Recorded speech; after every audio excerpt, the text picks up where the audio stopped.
आज जो इलेक्शन है राज्यसभा इलेक्शन, तो हमने डिसाइड किया है कि हम बीजेपी के खिलाफ वोट करेंगे। नेशनल कॉन्फ्रेंस के कैंडिडेट को हम वोट करेंगे, क्योंकि हमारी काफ़ी पॉलिटिकल डिफरेंसेस हैं। हमने कुछ रेजोल्यूशंस, हमने कुछ बिल्स जो हैं असेंबली के पिछले सेशन में भी और इस सेशन में भी जो है हमने सबमिट की थी, लेकिन अनफॉर्चुनेटली हमारी ना तो उन बिल्स को और ना ही रेजोल्यूशंस को उनको ना एक्सेप्ट किया गया और ना ही उनको टेबल किया गया। बट जो इस वक्त जो हालात हैं, बीजेपी को दूर रखने के लिए इस वक्त एक मजबूरी है कि हमें नेशनल कॉन्फ्रेंस को जो है वोट करना पड़ेगा।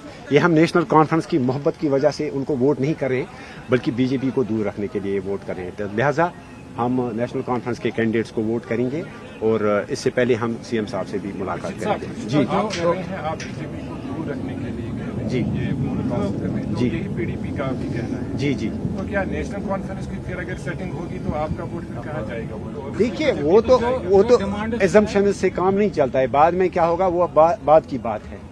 तो जैसा आपने देखा होगा कि 2014 में भी पीडीपी ने कहा कि हम बीजेपी को दूर रखने के लिए जो है हमें वोट दे दीजिए। उसके बाद उन्होंने अलायंस किया, लेकिन क्या उन लाखों लोगों के ऊपर आप दोष डाल सकते हैं जिन्होंने उस वक्त पीडीपी को वोट किया? आप उनको दोष नहीं दे सकते हैं।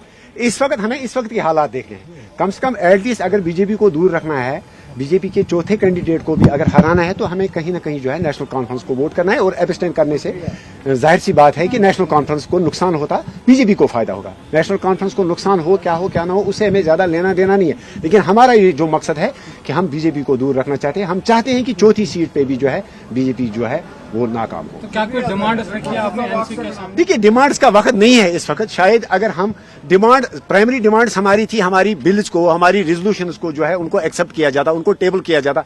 हमने पॉलिटिकल प्रिजनर्स की रिलीज के लिए, जिसमें ऑनरेबल एमपी साहब इंजीनियर रशीद साहब जो इस वक्त कैद में हैं, हमारे एक मेंबर महराज मलिक साहब इस वक्त कैद में हैं, हमने पॉलिटिकल प्रिजनर्स की रिलीज के लिए एक बिल लाई है। हमने रिजर्वेशन के हवाले से एक रेजोल्यूशन लाई। उस रेजोल्यूशन को भी जो है उसको एक्सेप्ट